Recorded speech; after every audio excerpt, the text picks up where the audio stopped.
Well, good morning. How's everybody? It's a good morning, right? Well, I am grateful for everybody being here so that we can discuss how we move our communities together and certainly how we work with grassroots community organizations to do exactly that. And I want to thank everybody for their hard work and very intentional planning to get us to this point. So I want to recognize several folks from my team who are here, who you are going to be working hand in hand with over the coming months and years.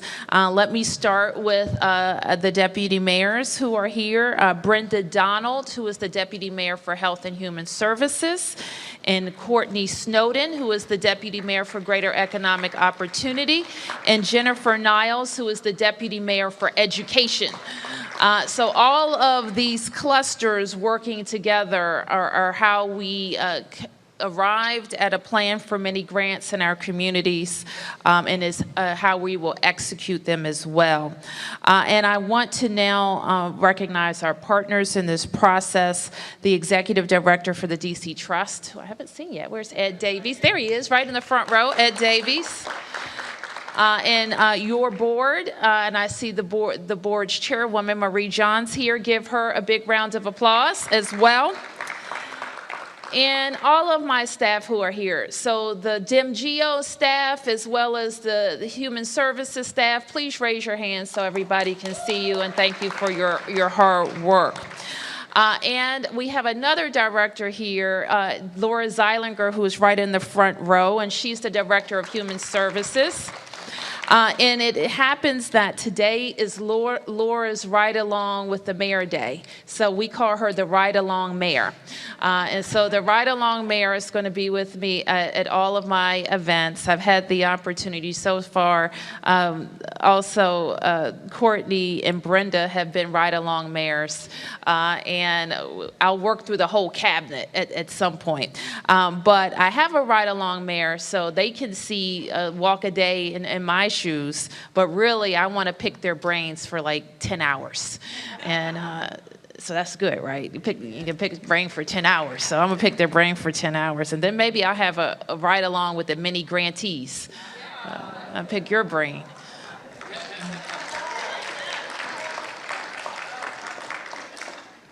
So about 4 months ago, we were here. We were here to talk about what we needed to do with a comprehensive plan to address the spike in violence in our communities. We talked about a broad strategy to make our neighborhoods safer and stronger. And we have a lot of work to do still, but we know we're making progress. We have implemented a multifaceted public safety agenda. And in September, I put a comprehensive package, the Safer, Stronger package, before the Council of the District of Columbia. And we look very much forward to the Council passing my legislation and bringing it to my desk, where I will sign it and implement it immediately. Part of that agenda involves giving MPD more resources to prevent and address crime, and that includes expanding the district's body-worn camera program and making it one of the largest and most transparent anywhere in our country. So we put forward $5 million in our budget as part of our supplemental budget, and the council last week, I believe, passed the rules that will allow for the implementation of the body-worn camera program. We'd already placed the order. So we have 2,800 cameras coming our way that will be delivered to us between February and June of next year. And it's one of those programs where the community wants it, the police wants it, everybody wants it, and we want to get it on the streets just as soon as possible.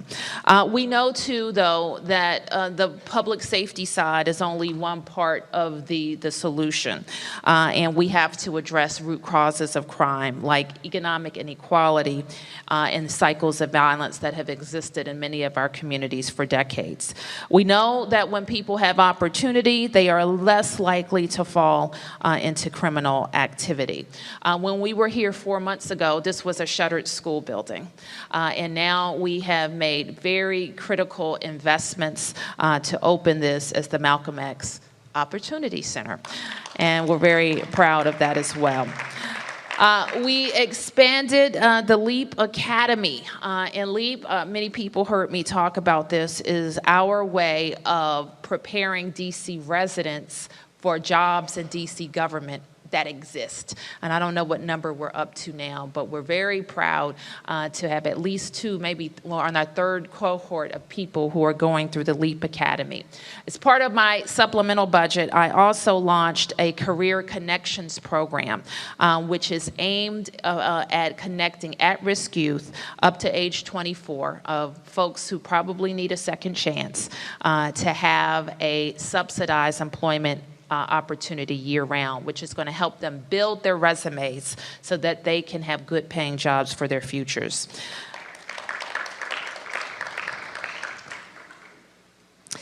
We also know, and the Deputy Mayor Donald, as well with our Public Safety Deputy Mayor Kevin Donahue, have been working in concentrated PSAs, our police service areas, on ramped up opportunities and activities, including employment and job training, mental health support, and even transportation. So we are doing whatever it takes to break the cycle of violence and get people back on track and back to work. And we know, though, that we can do a lot. And so we brought the Wilson Building to Anacostia with the Deputy Mayor for Greater Economic Opportunities office is located here, but still the government will never be the grassroots. And so we will always need organizations that have a proven track record of working in communities to help us. So in partnership with the Trust, we created a community partnership mini grant program. And I want to recognize all the supporters of this initiative, which include the members of the council who were very focused on how we could partner with organizations that have a proven track record for working on violence and violence prevention. So the mini grant program empowers community organizations to magnify services in these selected areas of interest, including Lancaster and Carver Terrace in Ward 5, Lincoln Heights and Benning Terrace in Ward 7, and Woodland Terrace in Congress Park in Ward 8. And my supplemental budget, which was approved by the council in September, devoted $1.25 million for these grants. 53 groups submitted applications for the initial round. Give yourselves a round of applause. I think we held 2 or 3 information sessions. We offered capacity building to the organizations to prepare for those applications, and the Trust had the hard work of vetting them and making the selections. I want to thank the cross-sector panel who carefully reviewed and vetted those applications.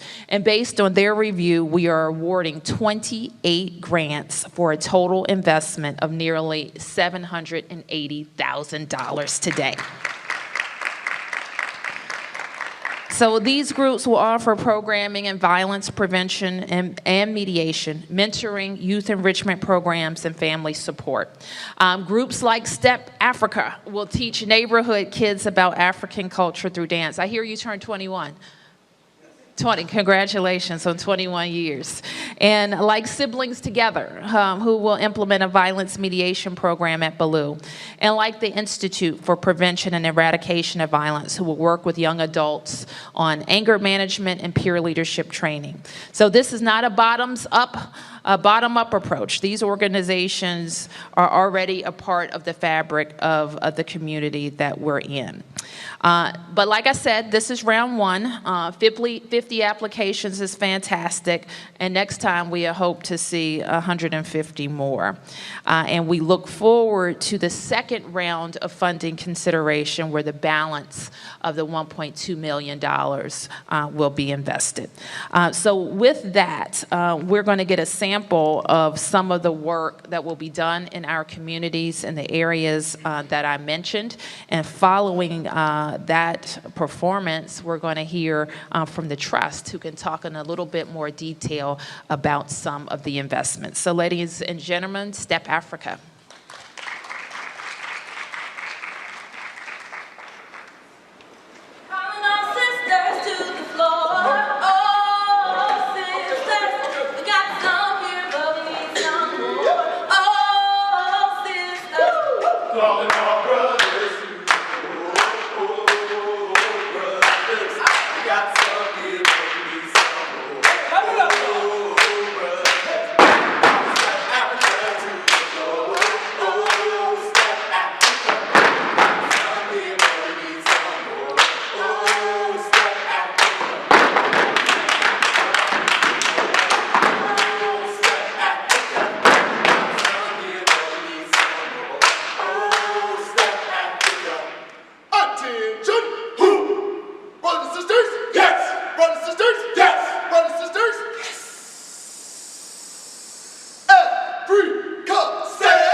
thank Muriel Bowser one more time for giving us the opportunity to be here again with you guys this morning. My name is Artist Olds, and this is my 4th year in the company. And in those 4 years, I've had the opportunity to see the truly amazing work that this company does. We have the chance to work with students all over the world, but there's nothing more important than having that opportunity right here in our own community. So Muriel Bowser, thank you. As you can see, we like to have some fun, right? So we're gonna go out playing one final game. Is that okay with you guys? Yes. I said, is that okay with you guys? Yes. I need your help. Everyone, clap your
That's a very tough act to follow. So.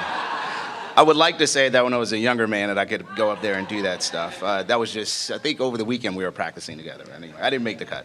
But anyway, thank you all for being here and good morning to everyone. This is a very exciting and very important day, not just for this community and not just for the communities that are receiving the mini grants, but for all of DC as we take a different approach to how we want to make sure that our communities and the young people and families that live in those communities grow up and thrive. So first of all, again, I would love to thank the mayor for her leadership.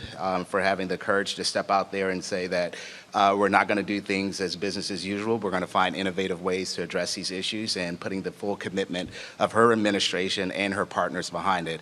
But none of that is successful without the commitment of the communities that we partner with to do this work and a tremendous outpouring of support for this effort and for communities coming out to want to be a part of this. That's where the real success in all of this is. We can pave the way, but it's the work that's being done in communities that will make a real difference. Thank you to the leadership of our deputy mayors who I have the privilege of working with on a regular basis to take the mayor's charge and figure out how we're going to make it happen and working collaboratively together, but also with the trust and other agencies to make this happen. I would love to thank Marie Johns, our board chair. She's been a long-time committed servant to DC. She demonstrates that commitment on our board, but also in many of her other pursuits. And a lot of the work that we do at the Trust has been transformed under her guidance and leadership and gentle pushing. So. But really, we are proud as an organization to continue our investment in high-quality programs in communities across the city. And while we know that providing programs and opportunities for young people is very important, we also know that a lot more needs to be done and that we want to emphasize that this is just a small piece, a very important piece of a much larger effort to stabilize and strengthen our communities. Regardless of how many programs we fund, we know that young people don't grow up in schools, they don't grow up in programs, they grow up in communities. And we have to make sure that we have strong, vibrant communities for both them and their families to grow up in and create a safety net within those spaces, and so that we're less reactionary but celebrate all the wonderful things that they do because the supports are there for them. And that's been the mission and the charge of the Trust for a very long time, and we're happy to continue that effort in support of this initiative, but in general the work that we do to support this city. And we hope that all of you will join us in that, and not just those who've received the awards, but we have another round coming up, and we hope that more organizations and individuals will apply. We have a lot of areas that we need to strengthen. With the awards that we made, we have 6 mentoring programs that are represented, 14 youth enrichment programs, and 8 violence prevention programs. And we'll be looking to support more of those in the next round, but we also need strong organizations that are providing family support, which is the 4th area, and we're hoping that that we'll get more applications in that space in the next round.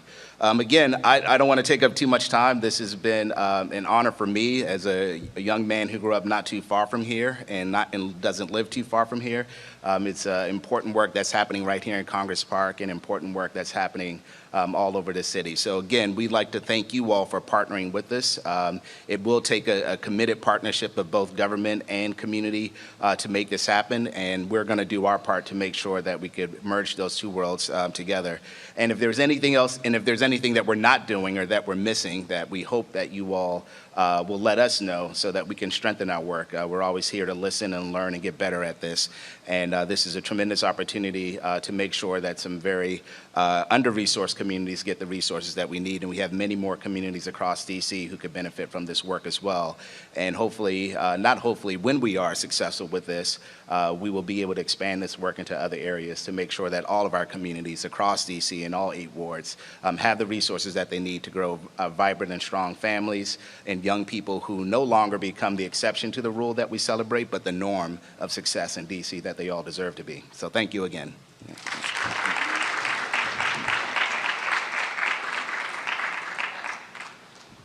So we're going to hear from one grantee who is the founder of STEP Africa, C. Brian Williams.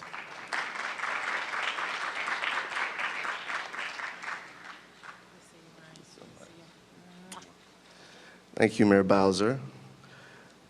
STEP Africa is very proud to be here in this neighborhood and to bring our programming to Congress Park. For those who don't know, STEP Africa is the first professional company in the world, really, dedicated to the tradition of stepping. And our home is right here in Washington, D.C. And you're right, Mayor, we did celebrate our 21st birthday just a couple of days ago. And we've been in this community for 21 years now, serving and making things happen. And we're excited to bring us to Congress Park.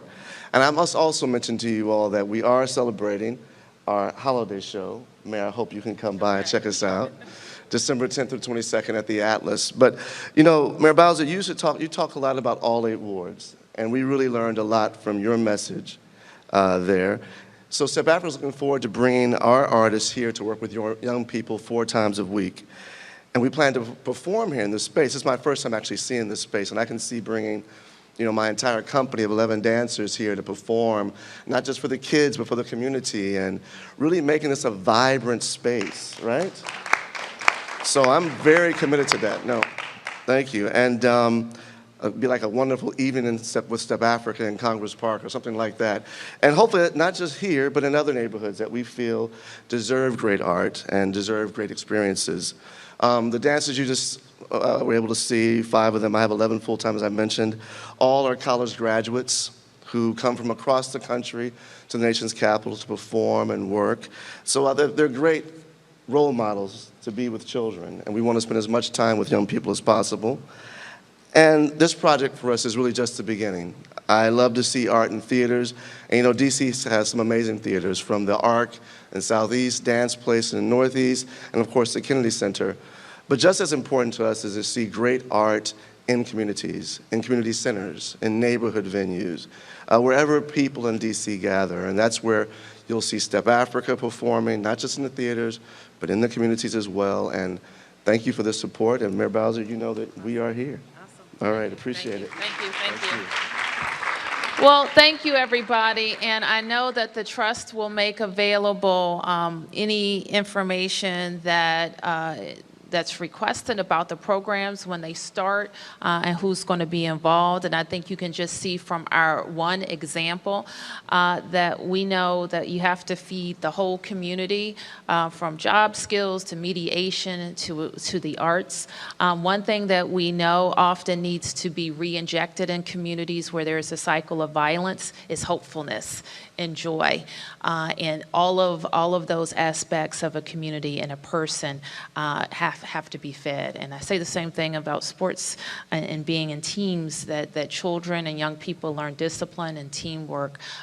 They learn how to stay focused on a goal, and you often see hope restored. So I'm happy that we've been able to launch that here at the Malcolm X Opportunity Center. Thank you, everybody. Good luck.